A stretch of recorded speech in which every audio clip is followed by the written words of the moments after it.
And sometimes we have to get desperately hungry before we're going to see God do anything, because we're just not tuned into it. It's just a bypass thing. Now, many of you were at the 11:11 at the Rosebowl. But, when we first started to do that, I didn't even know what it was about. I found myself signing a contract and didn't really have any clue what I was doing. It was going to be $1 million, and we didn't even have any money to do it. 4 months before the Rosebowl, I would wake up in the middle of the night. I say, "Oh my God, I signed the contract to the Rosebowl, and I don't have any money." But the thing here, there was a prophet that came from the Philippines, and he was leaning against the wall, and he said this, and it kind of started the whole thing. He started pointing to people in the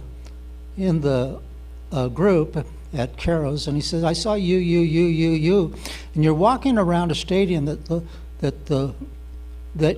the Lord wants you to do on 11:11. You don't have a clue the reason why, because He plans to run the meeting." And I was just like, okay, went right over my head.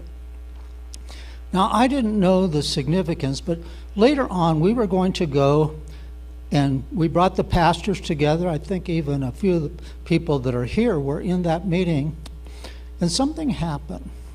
There was an earthquake and a tsunami in Japan. How many of you remember that? And Rick Joyner and Bob Jones say, well, California is next. It's going into the ocean.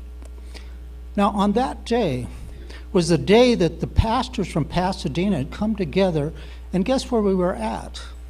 We were on the fault line. We were at the 138 and where the 14 come together, the Pacific Rim and the North American Plate. And the pastors, we didn't really understand why we were doing this. We just knew that the Lord had said something. So we gathered together.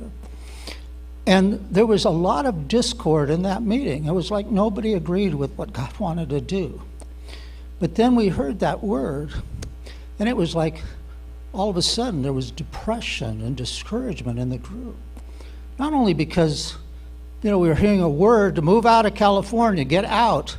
But you know what? When you have loved ones there, you don't want to go. You want to stick it out for them. And you know what? About intercessors, they don't run from the problem, they run to it. And so what we needed to understand was that we were there. And the first thing that happened is their carloads of people were lining themselves up along the 138. And you want to know who they were? They were intercessors. They were the Koreans and the Chinese, and you could hear them all night long crying out, Lord God. I didn't even understand the language, but I understood the travail because I could hear it. It was clicking to us. And that morning when we woke up, there was a new hope that sprung up among us. And so we were hearing this message to get out while you have time. God's bringing judgment on California. And we're hearing that again. And I don't take that as a bad thing, because when God gives a warning, there's a reason. He's saying it's time to wake up. Just like we're feeling the birth pangs right now. You know what birth pangs are? Birth pangs says there's something in the womb and it's about to give birth, so get ready. Prepare.